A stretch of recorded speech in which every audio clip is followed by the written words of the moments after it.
이 시간 자리에 일어나셔서 영과 진리로 주일 예배를 하나님께 드리시겠습니다.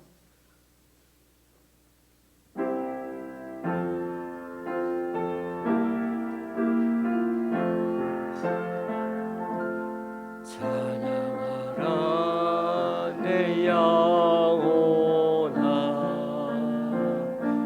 찬양하라 내 영혼아, 내 속에 있는 것들아 다 찬양하라. 경배하라 경배하라 내 영혼아, 경배하라 내 영혼아, 내 속에 있는 것들아 다 경배하라. 감사하라 감사하라 내 영혼아, 감사하라 내 영혼아, 내 속에 있는 것들아 다 감사하라.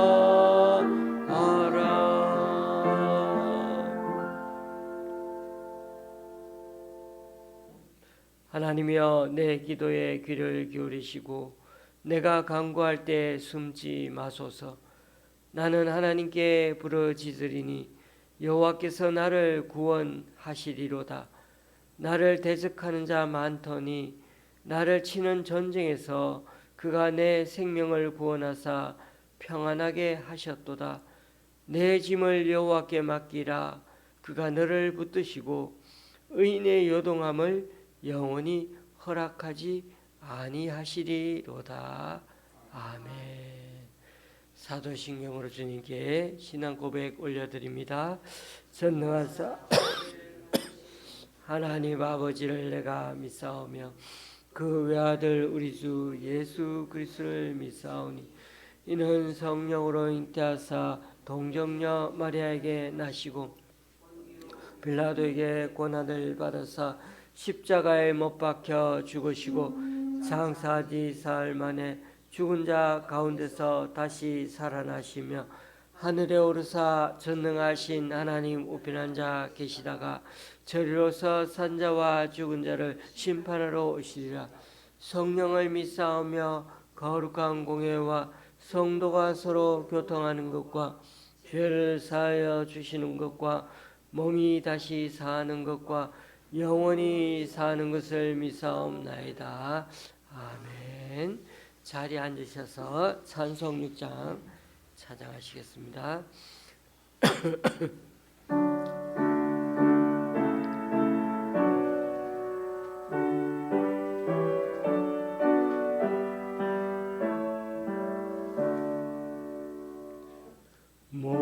목소리 높여서 주 찬양하여라.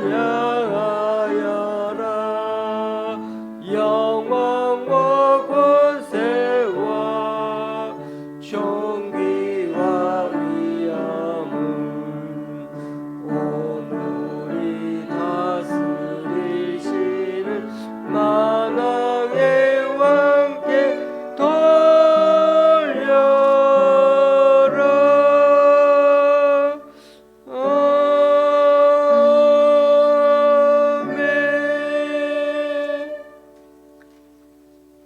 교동문 56번을 다 함께 교독하시겠습니다. 교동문 56번입니다.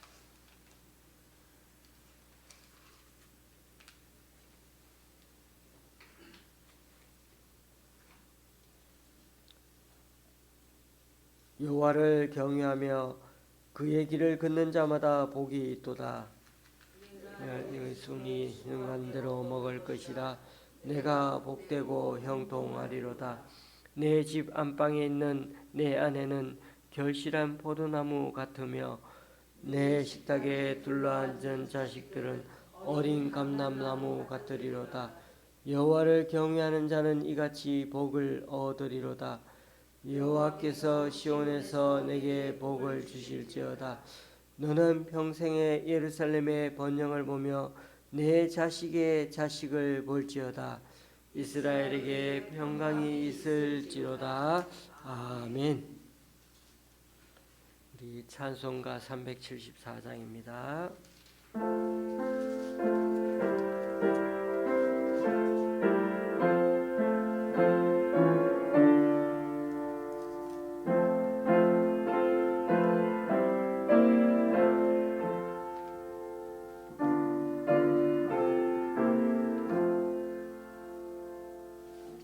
나의 믿음 약할 때에 주가 붙드네.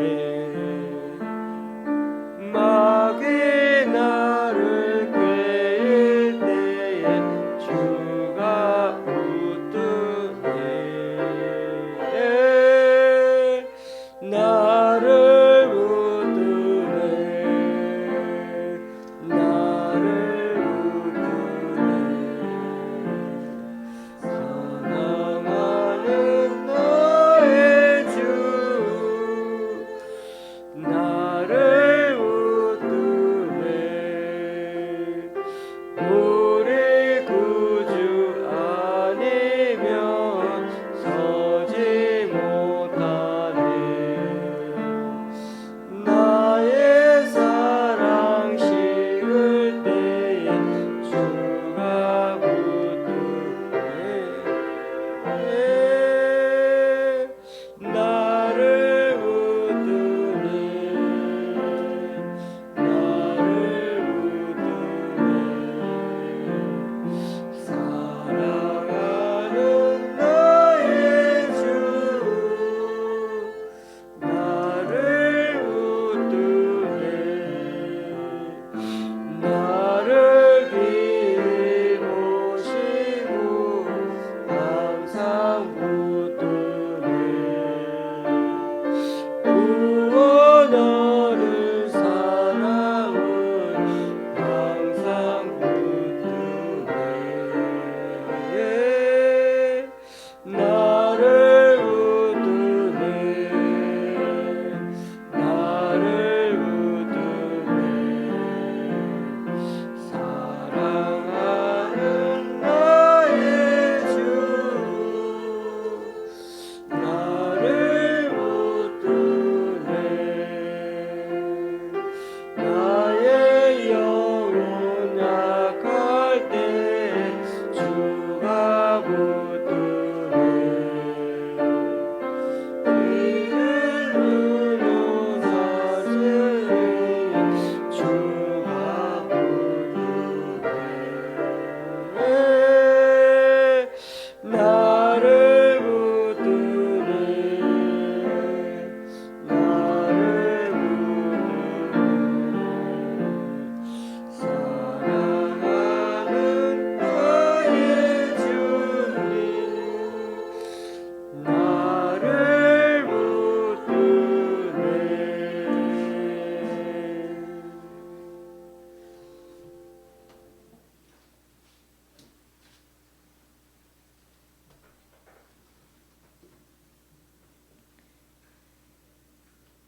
사랑하는 하나님 아버지, 신실하셔서 주의 백성들에게 항상 긍휼과 은혜를 베풀어 주시고 세상이 헤아릴 수 없는 지혜로 온 땅을 다스리시며 세밀하게 돌보심에 감사를 드립니다.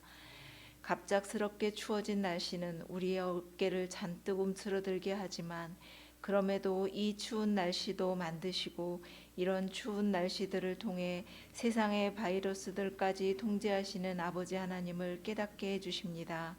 또한 이 추운 날씨에도 주님의 은혜에 감사하며 교회로 나아와 2025년 마지막 주일에 주님께 예배할 수 있는 건강을 주셨음에 감사합니다.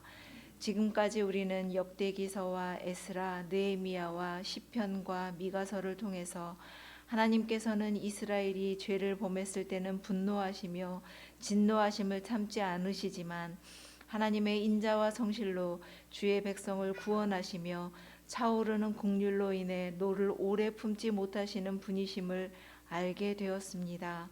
변절과 변심을 반복하던 이스라엘을 끝내 돌아오게 하시고 주의 백성으로 만들고 다듬어 주시는 분이심을 배웠을 뿐 아니라 하나님의 하나님 되심은 강한 능력으로 보여주시는 것이 아니라 신실함과 사랑임을 보여주셨습니다. 또한 힘을 의지하는 인간의 방식으로는 구원의 가능성이 없다는 것을 아시기에 이스라엘에서 가장 소외된 지역인 베들레헴 작은 지역에서 통치자를 배출해 내시고 구원을 선물하시는 하나님을 배웠기에 하나님의 말씀을 버리고 돌아선 자리에는 정의롭지 못하고 참담한 현실이 재앙처럼 다가오는 중에도 어둠 속에 있지만 주님께서 나의 빛이 되실 것을 기대하며 기다렸던 선지자들을 통하여 절망과 참담한 현실 중에서 하나님을 바라보고 하나님을 신뢰해야 함을 배우게 해 주셨습니다. 또한 이스라엘이 하나님께로 돌이키는 날 하나님께서 이스라엘을 회복시키실 것을 믿었기에 절망 넘어 구원의 희망을 꿈꾸었던 선지자들은 옛적에 이스라엘을 애굽에서 건져내신 것처럼 죄와 사망을 이기시고 참 생명과 자유를 주신 십자가의 구속을 내다볼 수 있게 하여 주는 것을 보았습니다. 이스라엘 백성을 양떼처럼 인도하시고 보호해 주시는 하나님의 사랑과 인자하심에 기대며 우리의 허물과 죄를 용서해 주시고 마침내 주의 언약을 이루어 주시는 하나님의 열심을 잊어버리지 않게 하시고 그래서 우리가 이 땅에서 비록 힘겨운 시절을 보내게 되고 밝아오지 않을 어둠 속에 있는 것 같고 여전히 터널 한가운데 길을 잃어버리고 있는 것 같아도 그 속에서 넘어져 있거나 웅크리고 아무것도 하지 못하는 자로 살지 않게 하여 주시고 하나님께로 나아가게 하소서. 그리하여 참된 믿음은 세상이 나를 깊은 절망으로 내몬다 해도 하나님의 성품을 신뢰하고 그 신뢰에 나를 맡길 수 있도록 은혜를 베풀어 주옵소서. 좋은 씨앗 교회의 지체들 중에서 함께 예배드리지 못하고 병원에 있거나 여러 가지 사정으로 나오지 못하고 있는 자들을 기억하여 주셔서 특별하게 은혜를 베풀어 주시고 예배의 자리에 나와 주님의 깊은 은혜를 경험하고 능력을 체험하게 하여 주셔서 건강을 찾게 하여 주시고 마음의 평안과 위로가 그 속에 있게 하여 주옵소서. 또한 나라를 위해 기도합니다. 양극화가 되어 서로의 의견이 팽팽한 가운데 여러 가지 위협과 위험에 노출되어 있는 나라를 불쌍히 여겨 주셔서 힘을 믿고 이스라엘을 치던 자들이 하나님의 능력 앞에 입을 다물 수밖에 없었던 것처럼 위정자들이 또한 이 나라의 그리스도인들이 창조자이시며 진정한 통치자이신 하나님을 신뢰하고 그 주님께 나아가 주님으로 고백할 수 있게 은혜를 베풀어 주옵소서. 이 시간 말씀을 듣습니다. 목사님을 통해 오늘 하나님께서 나에게 하시는 말씀이 무엇인지 귀담아 듣게 하여 주시고 그 말씀에 즉각 순종할 수 있는 은혜를 베풀어 주셔서 비록 힘겨운 시절을 보내고 있는 우리들이지만 구하고 찾는 자에게 응답하시고 보여주시며 마침내 하나님의 뜻이 이루어짐을 목도하는 은혜가 있게 하여 주옵소서. 예수님의 이름으로 기도드립니다. 아멘.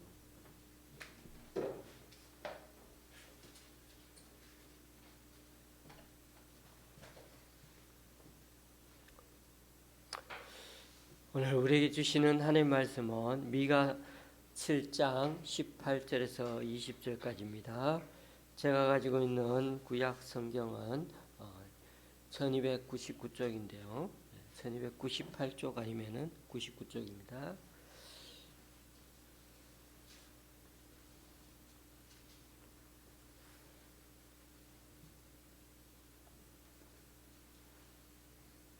미가서 7장 18절, 19절, 20절 한 목소리로 봉독하시겠습니다. 주와 같은 신이 어디 있으리까? 주께서는 죄악과 그 기업에 남은 자의 허물을 사유하시며 인애를 기뻐하심으로 진노를 오래 품지 아니하시나이다.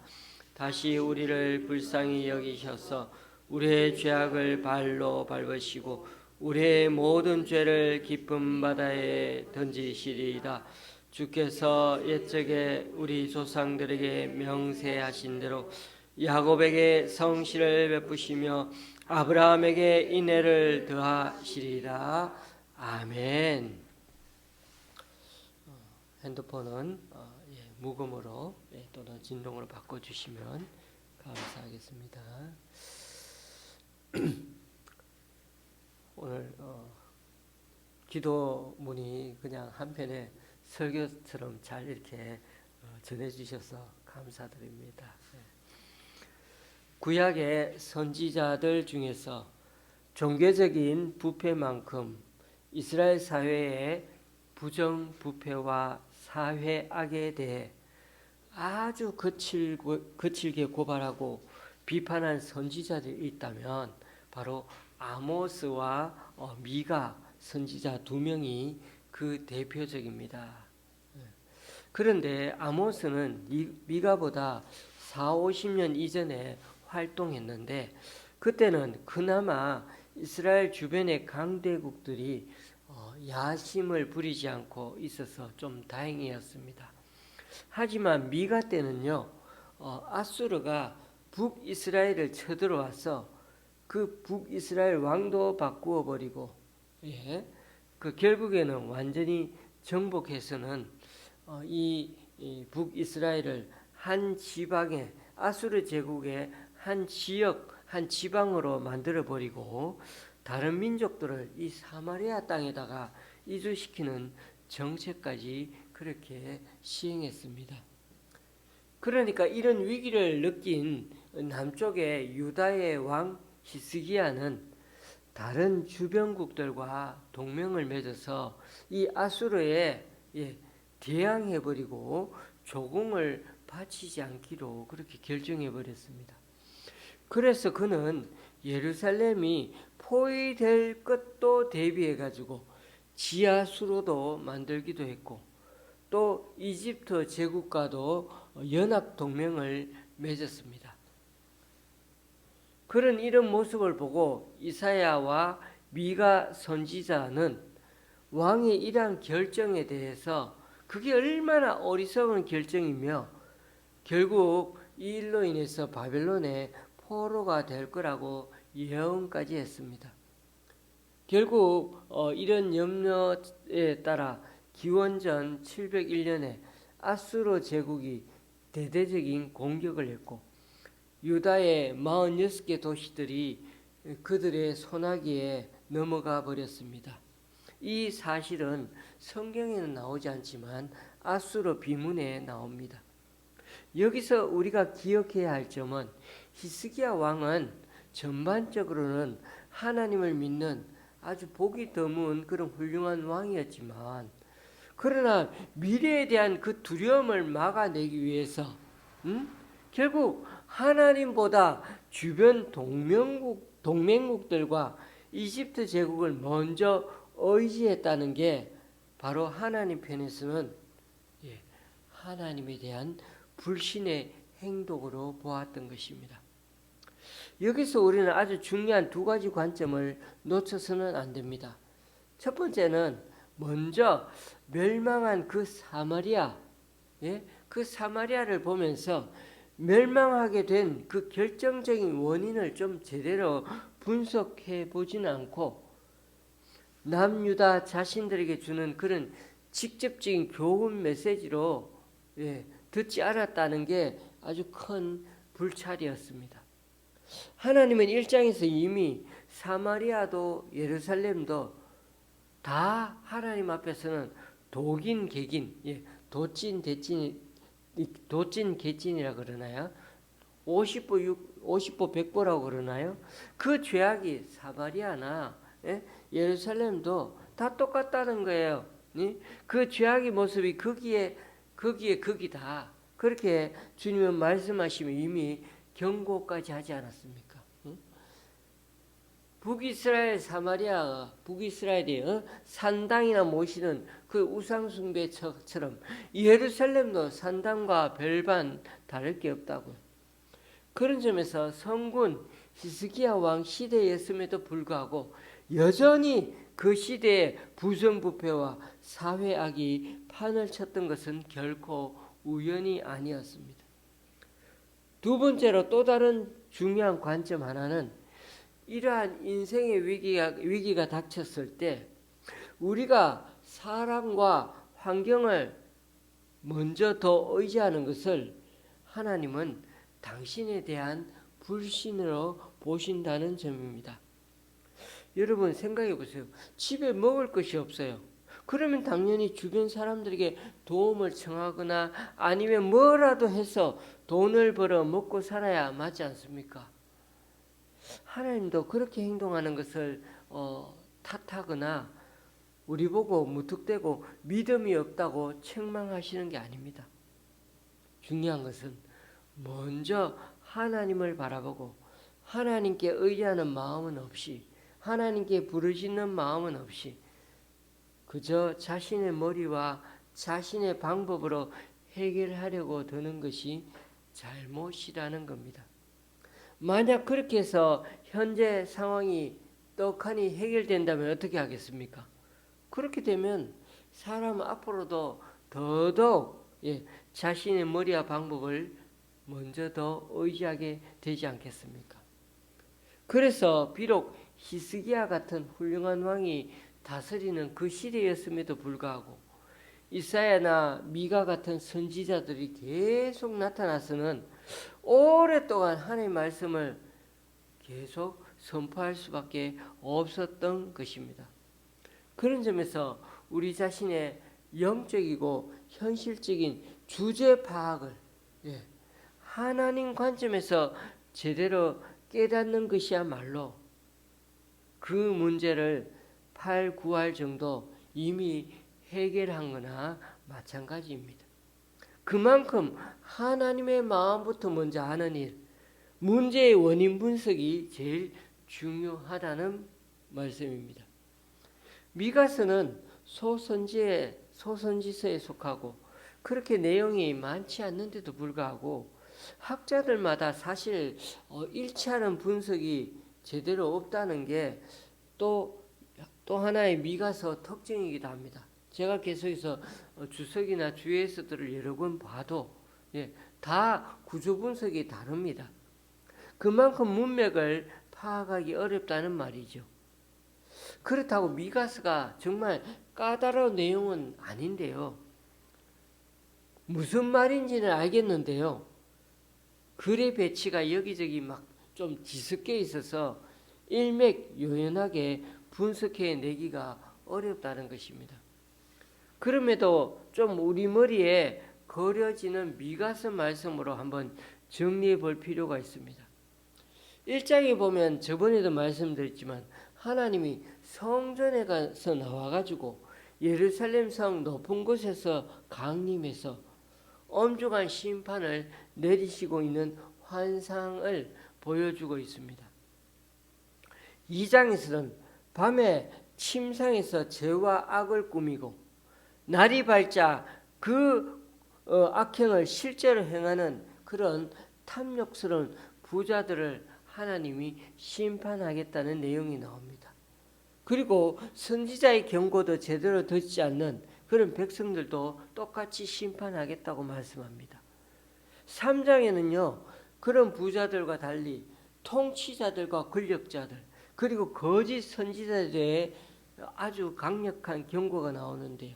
이들이야말로 정의를 미워하고 정직한 것을 굳게 하는 자들인데 이들이야말로 예루살렘 멸망의 가장 큰 원흉들이라고 그렇게 말씀하고 있습니다. 거기에 나오는 거짓 선지자, 오늘날로 말하면 목사쯤 되지 않겠습니까? 그런데 이들이 돈을 받고 점치는 수준으로 예언을 해주면서도 이게 다 하나님을 통해 나온 거라고 그렇게 거짓말한다는 겁니다.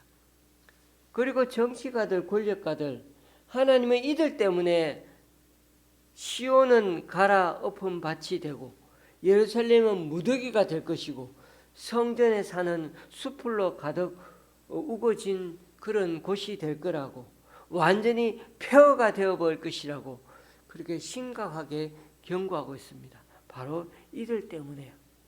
그러니까 1장에서 3장까지는 당시 각계 각층에 누룩처럼 퍼져 있는 심각한 죄악상에 대해서 아주 신랄하게 고발하고 심판을 외치는 장면으로 가득합니다. 그만큼 하나님 눈에는 이 유다야말로 지금 당장 심판받아도 아무 문제가 없는 상태라는 겁니다. 그에 비해서 4장과 5장은 갑자기 분위기가 반전이 됩니다. 하나님의 심판이 지나간다는 게 아니고요.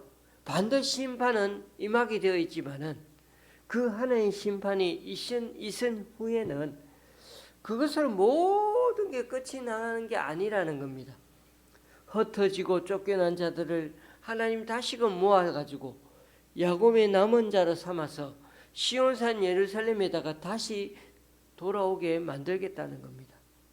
그리고 또 하나 거기에 하나님의 능력과 위엄을 가진 그런 목자를 세워서 그 남은 자들에게 평강으로 나라를 다시금 다스리게 해주겠다고 약속하셨습니다. 나라가 망하는 것은 기정사실이지만 그 이후에 새 지도자를 세워서 그 지도자를 중심으로 남은 자들로 나라를 다시 세워가겠다는 게 4장 5장의 말씀입니다. 그러니까 1, 2, 3장과는 전혀 다른 내용이 희망적인 내용이 담겨 있는 것이 4장 5장입니다. 그리고 미가서에는 6장이 참 중요한데요. 1절에서 벌써 너희는 여호와의 말씀을 들을지어다 라고 시작합니다. 6장의 미가서 전체의 주제 구절이 나오는데요.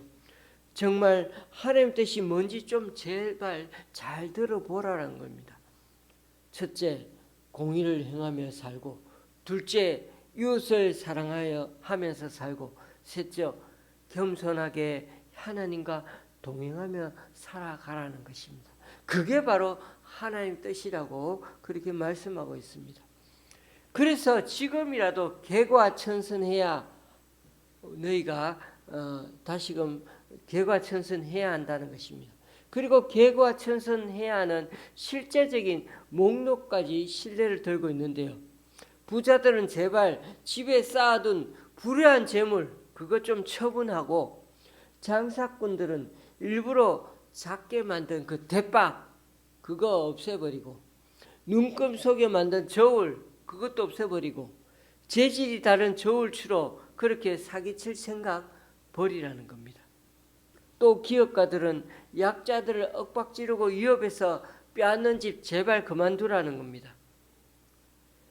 지금도 하나님은 우리 이 이스라엘 백성들의 희망을 버리지 않으시고 지금이라도 저지르고 있는 그 불의들을 빨리 포기하고 하나님께 돌아서라고 외치고 있는 것입니다.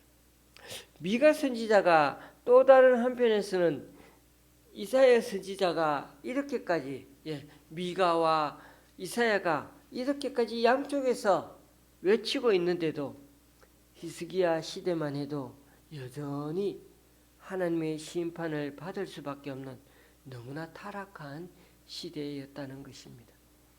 그래서 마지막 7장은 선지자의 탄식으로 시작됩니다. 재앙이로다. 선지자의 눈에 비친 그 유다 현재 상황은, 그 시대 사회는 그야말로 정의가 하나도 보이지 않는 시대 같습니다.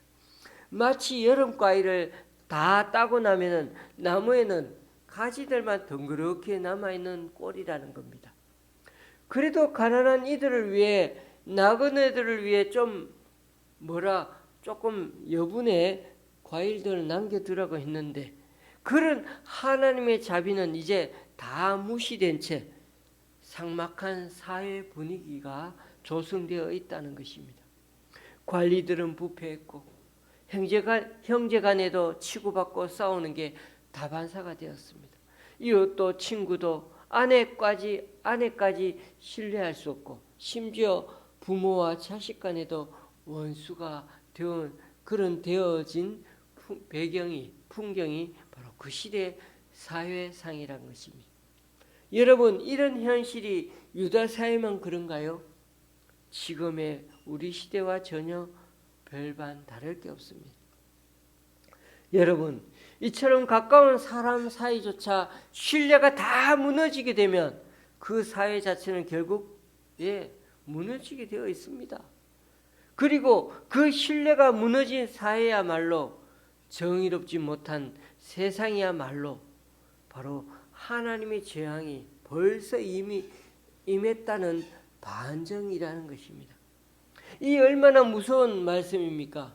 삭막한 세상, 서로 믿지 못하는 세상, 그래서 사랑이 식어버린 세상.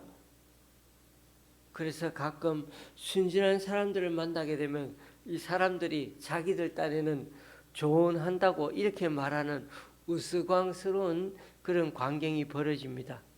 잘 들어보세요. 당신이 너무 진실하니까 이 사회생활이 불편해지는 거예요.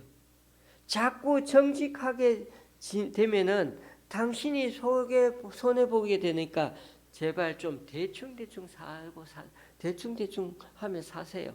예? 정직하게 좀 살지 말아요. 이렇게 얘기하는 걸 누가 조언해 준다는 거예요. 여러분, 누군가가 이렇게 인생살이 조언해 주더라도 부디 이런 말에 절대 속지 마십시다. 나부터 진실을 말하며 살아야 합니다. 우리가 먼저 정직하게 살게 되면 나도 살고 이 사회도 하나님 편에서 점점 재건되어지며 나아가게 될 것입니다. 우리 하나 깨끗해진다 해서 이 사회가 깨끗해지는 게 아니라고 사탄이 내 마음에 속삭이더라도요. 그러나 기억하십시다. 성령의 하나님은 우리 자신부터 진실하고 정직하는 데서부터 출발하라고 말씀하고 있다는 것. 이 두 가지 마음속에서 속삭임이 오늘 우리 가운데 갈등하며 우리 살고 있지 않습니까? 저와 여러분은 어느 음성에 응답하며 살기 원하십니까? 7장에서 탄식으로 시작했던 미가 선지자의 말이 점점 기도로 바뀌고 있습니다. 7절 말씀을 보시면 오직 나는 여호와를 우러러보며 나를 구원하시는 하나님을 바라보나니 나의 하나님이 나에게 귀를 기울이시리로다. 지금의 상황이 아무리 재앙 수준이라도 선지자는 점점 하나님께서 답을 찾아가기 시작합니다. 하나님의 심판을 전해야 하는 선지자 입장에서는 이 세상 형편, 늘 땅만 바라보면 한숨만 나오고 재앙 같은 현실이지만 그래도 눈을 들어 하늘을 우러러 보니까 구원의 하나님 숨결을 느끼게 되는 것입니다. 여러분, 이 세상 방법으로만 해결하려 들면 절망스럽기만 하지만은 우리가 이 세상에서 하나님 나라 방식으로 조금이라도 살게 되면 그때부터 막다른 절망에서도 희망을 노래할 수가 있습니다. 어제도 제가 집사님과 얘기하면서 나이 60이 넘어도 우리는 계속 일을 해야 먹고 살 수 있는 현실이 되어 있는 게 지금 이 시대입니다. 요즘 부부가 살아가려면 두 사람이 살아가려면 노년 부부가 생활하려면 한 달에 300만 원쯤은 있어야 한다고 그런 통계가 계속 뉴스에 나옵니다. 나이 들어 매달 300만 원을 어디서 벌겠습니까? 그래서 국민연금을 조금이나 더 받으려고 조금 더 일하고 또 연금 받는 시기도 더 뒤로 연장한다는 얘기도 들었습니다. 그러나 이처럼 현실이 각박해도 선지자 미가는 다시금 희망의 노래를 부르고 있는데 바로 이것 때문입니다. 미가는 갑자기 과거 출애굽을 떠올리면서 지금 이 순간에도 그런 하나님이 반드시 이스라엘 백성을 양떼처럼 인도하고 보호해 주실 거라고 거기서 소망을 담아 기도하고 있습니다. 그래서 자신들의 그 알량한 힘을 믿고 이스라엘을 치고 괴롭히던 원수들, 그들도 결국은 하나님 능력 앞에서 결국 말문이 막히고 입을 다물지 못하게 놀라 자빠지게 하나님은 만들게 하실 거라는 겁니다. 원수들이 오히려 뱀처럼 기고 벌레처럼 떨면서 하나님을 두려워하게 될 정도로 하나님은 완전한 승리로 당신의 백성들을 그렇게 원상복귀시켜 주실 거라는 것입니다. 얼마나 오래된 과거 얘기인데도 이 미가는 다시금 그 과거 이스라엘 백성들의 얘기를, 그 역사를 다시금 되뇌면서 선지자는 이런 과거 하나님의 역사를 지금의 현실을 극복해가는 믿음으로 이해하고 받아들이고 있습니다. 그리고 오늘 우리가 읽었던 18절 20절 말씀은 그 과거의 하나님의 말씀을 통해 하나님의 성품을 찬양하는 대목으로 넘어가고 있습니다. 이 찬양 속에 얼마나 이 선지자는 북받치는 감격으로 기쁨으로 하나님에게 화답하고 있는지 모릅니다. 그러니 여러분, 이 7장 한 장에는요 너무나 놀라운 일이 있습니다. 선지자의 감정이 너무나 급격하게 변화되고 있는 것을 보여줍니다. 처음에는 너무 재앙 같은 유대 사회 현실 앞에 탄식밖에 나오는 게 없는데, 그가 하늘을 눈을 들어 우러러 보니까 하나님만 바라보며 간절히 기도하는 와중에 그 기도가 점점 찬양으로 바뀌어지기 시작했습니다. 탄식이 기도로, 그 기도가 또한 찬양으로 끝을 맺게 되는 것입니다.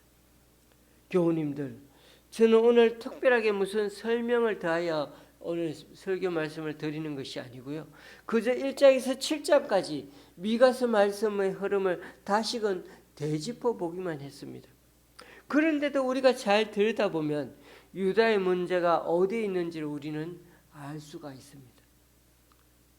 이제 이스라엘 백성들이 하나님 심판을 받는 건 기정사실이고, 나중에 하나님께서 그들에게 살 길을 열어주어서 남은 자들을 다시금 모아가지고 시온산 예루살렘에다가 복귀시킬 그 소망까지 하나님은 알려주고 계십니다. 그런데도 이들은 여전히 하나님 편에서 생각해 보지 못하고 현실에만은 코박고 앉아야 살고 있을 뿐입니다. 부정부패의 고리는 끊지 못하고 죄짓고 서로 신뢰관계는 완전히 바닥을 치고 서로 삭막한 세상을 만들어 거기서 그렇게 아웅다웅하며 살아가고 있는 모습이 얼마나 안타깝습니까? 이런 경우 하나님은 이들의 깊은 각성을 요구하기 위해서 결국 하나님은 깊은 수렁을 준비해 두셨습니다. 하나님은 자기 백성을 연단하실 때 결코 얕은 물에다가 빠뜨리지 않으십니다. 때로는 도저히 살아나올 수 없을 것 같은 깊은 물에 빠뜨리시고는 큰 절망 가운데서 철저히 자기 실상을 제대로 고난의 거울을 통해 바라보게 만드시는 분이 하나님이시라는 겁니다. 미가 선지자가 과거 출애굽 사건을 다시금 꺼낸 이유는 그 광야 이스라엘 백성들의 40년을 통해서 하나님의 모범적인 훈련 과정 샘플을 되돌아보게 만드셨던 것입니다. 10번의 초자연적인 기적을 통해 애국을 완전히 넉다운 항복을 받아낸 것을 필두로 해서 농사조차 전혀 지을 수 없는 곳에서 먹을 양식, 마실 물, 필요한 생필품을 매일매일 하나님께 직접 공급받으며 낮에는 구름으로 밤에는 따뜻한 불기둥을 공급받으며 살았다는 그 자체야말로 누가 봐도 A에서 Z까지, 처음에서 나중까지 누가 봐도 전적인 하나님 한 분에게 의지하며 살아갈 수밖에 없는 그런 시절이었음을 고백하게 만들었던 것입니다. 그래서 사람이 떡으로만 살 수 없고 오직 하나님의 입에서 나오는 말씀으로 살아간다는 이 예수님의 선언이야말로 하나님의 백성은 하나님의 도움 없이는 단 한순간도 살아갈 수 없다는 걸 이 광야 40년을 통해 뼈저리게 너무나 명확하게 실습한 현장 체험 프로그램 샘플이었던 것입니다. 그런 점에서 오늘 미가서 말씀에 나오는 것처럼 불치병 수준의 이 인간의 죄악성임을, 그래서 도저히 치료가 불가능하고 고칠 수 없는 상태인데도 사람은 고쳐서 쓰는 게 아니라고 사람들이 말하는데도 하나님은 절대로 변하지 않고 변화되지 않을 것 같은 이 이스라엘 백성인데도 여전히 소망을 두시고는 지팡이를 든 목자를 보내어서 그 지팡이로 양떼들을 하나하나 인도해내듯이 정말 인내를 갖고 인격적인 지도력을 통해서 다시 한번 출애굽의 역사를 일으키겠다고 선포하고 계시는 것입니다. 여러분, 저도 몰랐는데 목자의 지팡이가 양떼를 하나하나를 이끌고 가는데 그렇게 용이하다고 합니다. 때로는 툭툭 치기도 하고 때로는 길을 가르쳐 바르게 인도해 주기도 하고 비상시에는 다른 사나운 짐승들을 막아내는 데 사용하는, 그래서 그런 지팡이가 너무나 막대기를 가지고 한 마리 한 마리 그렇게 인도내는데 그렇게 용이하다고 합니다. 그런 점에서 오늘 말씀 19절에서 다시 우리를 불쌍히 여기시는 그 하나님, 이 말씀이 너무나 주목해 볼 필요가 있습니다. 도저히 고칠 수 없고 가능성 제로일 것 같은 이 유대 사람들에게 하나님은 다시 긍휼을 베푸시고 그 죄악을 발로 짓밟고 깊은 바다에다가 집어 던져버리겠다고 자신 있게 외치고 있는 것입니다. 그렇습니다. 우리가 정말 하나님께만 소망을 두어야 하는 이유가 바로 여기에 있습니다. 비록 현실은 전혀 아무런 가능성 없어도 좋습니다. 그럴수록 하나님의 기적이 일어날 가능성은 더 큽니다. 가장 중요한 관건은 어디에 있을까요? 바로 오늘 이 미가 선지자가 노래하고 있는 하나님의 성품에 달려 있습니다. 야곱에게 성실을 베푸시고 아브라함에게 인애를 더하시는 그 하나님의 성품을 우리가 붙잡고 살면 다시 우리에게는 소망이 있는 것입니다. 다시 우리는 툴툴 털고 새로 시작할 수가 있습니다. 지금 현실이 아무리 최악이라도 괜찮습니다. 관건은 하나님이 구원해 주실 것이기 때문입니다. 말씀을 맺습니다. 심판이 선포된 유다 상황이지만 그러나 그 와중에도 다시 한번 출애굽의 역사를 일으키겠다고 하나님은 약속하십니다.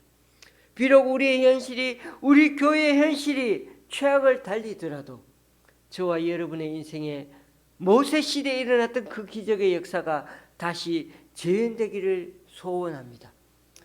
교훈이들 잊지 마십시다. 세상에서 가장 큰 기적은 사람들이 죄에서 떠나 하나님의 백성이 되는 데 있습니다. 여기에는 여러 가지 재앙이나 홍해를 가르는 그런 기적도 필요치 않습니다. 그리고 40년씩이나 광야를 여행할 필요도 없습니다. 여기에 필요한 기적은 단 한 가지뿐입니다.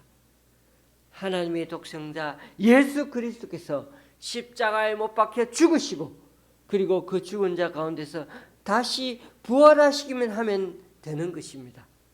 이 예수님의 죽음과 부활에 이처럼 모든 재앙과 모든 기적이 다 포함되어 있는 것입니다. 아수르의 사내립이 쳐들어와 일촉즉발의 위기를 맞았지만은 히스기야를 보십시오. 그 히스기야가 그렇게 간절한 기도를 듣고 하나님은 천사를 보내어 피 한 방울 흘리지 않고 전쟁에서 승리할 수 있게 만들어 주셨습니다. 또 그가 병이 들어 죽는 그 순간에 처했지만은 해 그림자를 10도 뒤로 물러나게 해달라는 그 기도의 증거까지 응답해서 보여줄 정도로 하나님께 매달릴 줄 아는 사람이 히스기야지 않았습니까? 하지만 보십시오. 그가 병이 낫게 되자마자 그간의 하나님 은혜는 깡그리 잊어버리고는 신흥국 바벨론의 축하 사절단이 찾아왔을 때 모든 무기와 보물들을 마치 자신이 한 것처럼 자랑하게 바빴습니다. 교우님들, 잠시의 방심과 교만한 마음이 결국 커다란 패착이 되었고 이사야 선지자는 이 일로 인해 후대에 결국 망하게 될 것이라고 꾸짖고 경고했지만 히스기야 왕은 대수롭지 않게 듣고 흘려버리고 말았습니다. 기도 응답을 받은 후 기도를 멈춰버린 탓인지는 몰라도 솔로몬처럼 그도 귀담아 들었던 그 듣는 마음, 신앙의 초심이 결국 사라져 버렸던 것입니다. 사랑하는 교우님들, 지금 우리들 삶이 최악일지라도 거반 죽은 상태라도 괜찮습니다. 관건은 하나님께 달려있을 뿐 하나님의 손길만이 오로지 기적의 역사를 이룬다는 걸 믿으셔야 합니다. 오늘 말씀 꼭 기억하고 다시금 우리를 주님 앞에 주님의 성품을 노래하고 부여잡으면서 우리 인생을 주님 앞에 맡기십시다. 우리에게는 늦었는지 몰라도 주님은 다시 우리를 불쌍히 여기셔서 우리의 죄성을 발로 밟고 깊은 바다에 던져서는 다시 그 죄상이 우리를 지배받지 못하게 이끌어 주실 것입니다.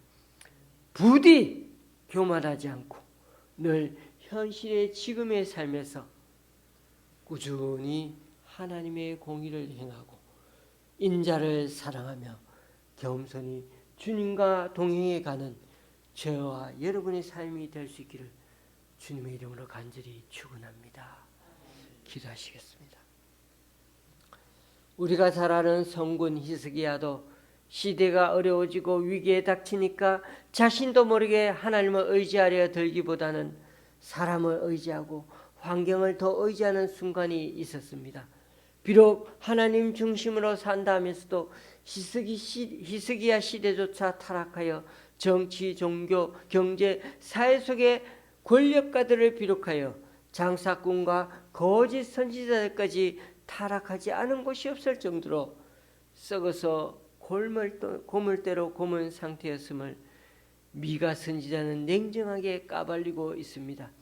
그래서 하나님은 이들 때문에 시온은 갈아엎은 밭이 되고 예루살렘은 무더기가 되고 성전에 사는 수풀로 가득한 우범지대가 되고 표지로 남게 될 거라고 경고하고 있습니다.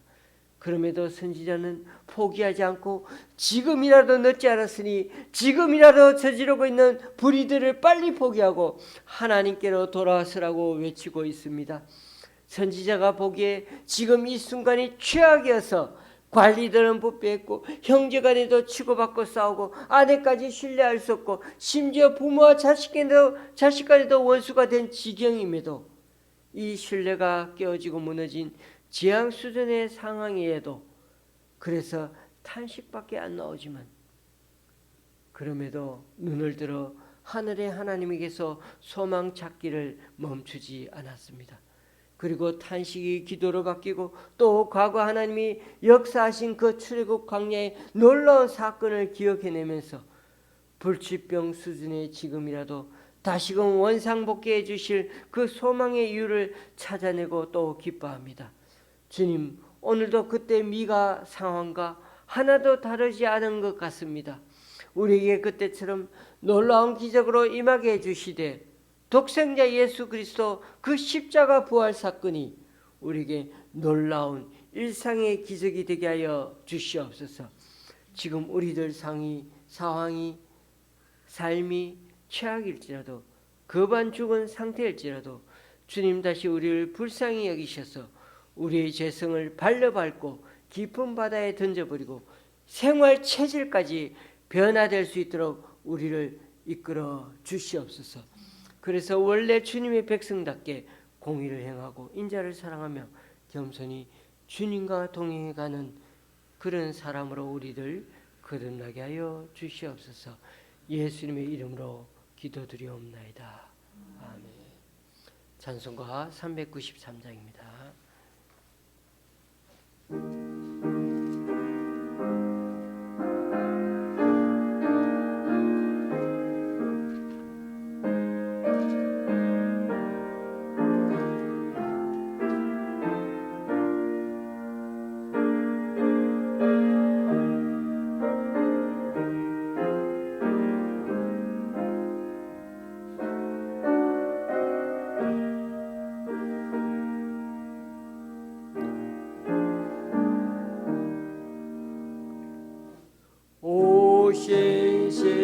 신실하신 주 내 아버지여 늘 함께 계시니 두려움 없네. 그 사랑 붙잡고 날 지키시며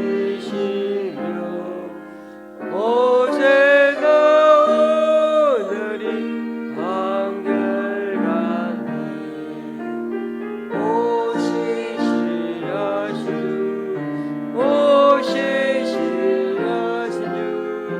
날마다 자비를 베푸시며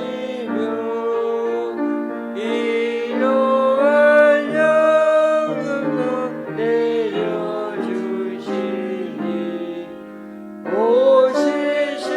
신실하신 주 나의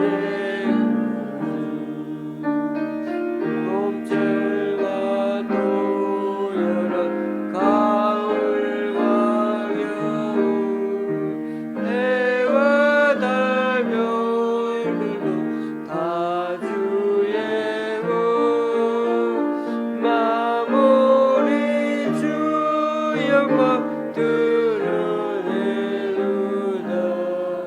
신실한 주 사랑 나타내니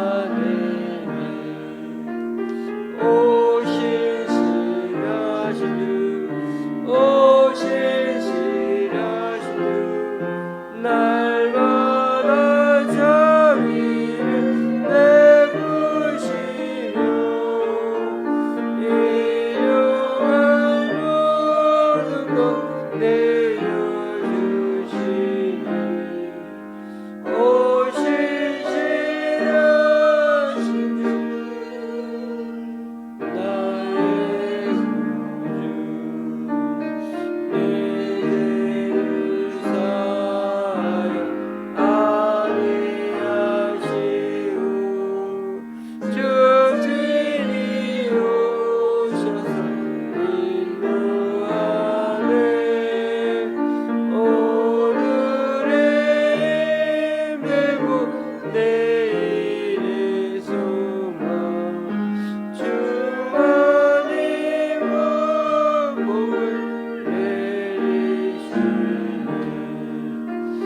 오 신실하신 주 오 신실하신 주 날마다 자비를 베푸시며 일용할 모든 것 내려주시니 오 신실하신 주 나의 주님.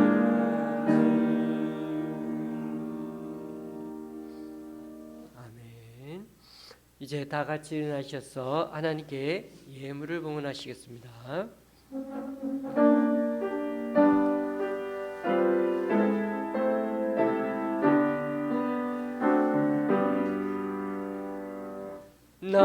나의 복 드리니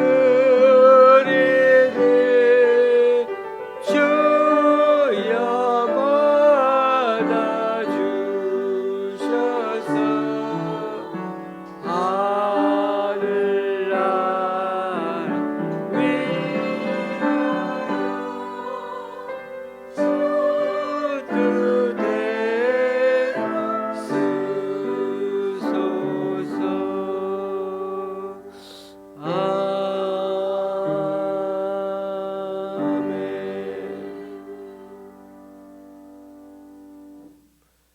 주님, 오늘 이 시간 주님 앞에 나와 각자 여러 모양으로 드린 헌금들 기뻐 받아주시고 쓰이는 곳마다 귀한 결실 맺을 수 있도록 크신 은총으로 덧입혀 주옵소서. 오늘도 7분의 성탄 감사헌금을 하나님께 올려드립니다. 또한 김포의 장로님 가정에서 귀한 예물을 하나님께 올려드립니다. 이분들의 헌신과 승김 귀하게 받아주셔서 이분들을 통하여 하나님 나라가 더욱 확장되게 하여 주시옵소서. 예수님의 이름으로 봉헌기도 드립니다. 아멘. 앞뒤 좌우로 인사 나누시겠습니다.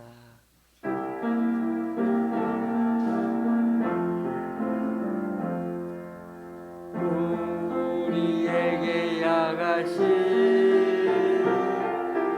여호와의 인자하심이 크고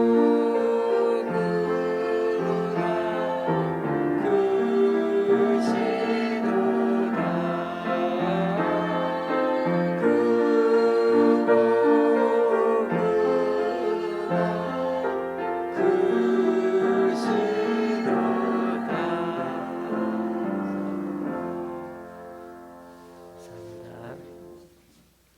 크고 이번 주 수요일은 송구 영신 예배로 드리게 됩니다. 그래서 오전 11시 성경 모임은 없고 오후 8시 송구 영신 예배로 모이도록 하겠습니다. 수요일은 좀 춥다고 하니까 옷을 조금 두껍게 그렇게 입고 오시면 좋겠습니다. 2026년도 교회 달력이 나왔습니다.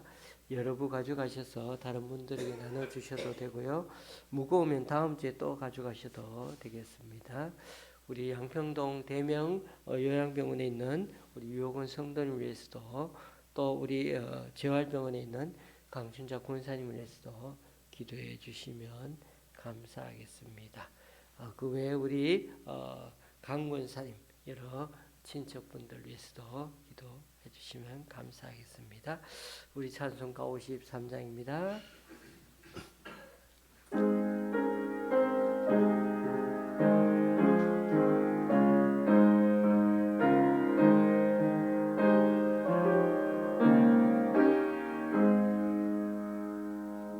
성전을 떠나가기 전 머리를 쏘일 때 주께서 계시고 목 내려 주소서. 집으로 돌아가는 게 주동에 하시고 내 머리로 심사를 다 지켜주소서. 거룩한 날이 다가고 저녁이 되도록 주의 마음에 대사 늘 계시옵소서.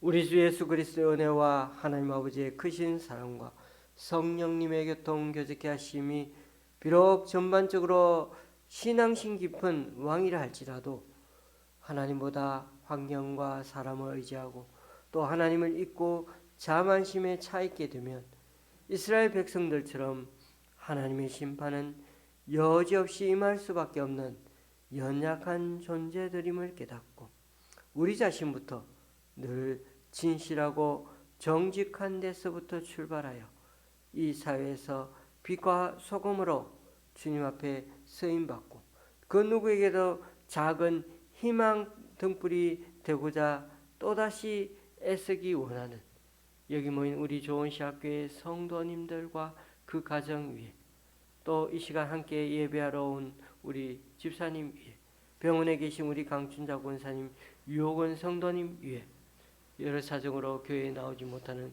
성도님 위에 이제부터 영원히 함께 하시기를 간절히 축원하옵나이다. 아멘.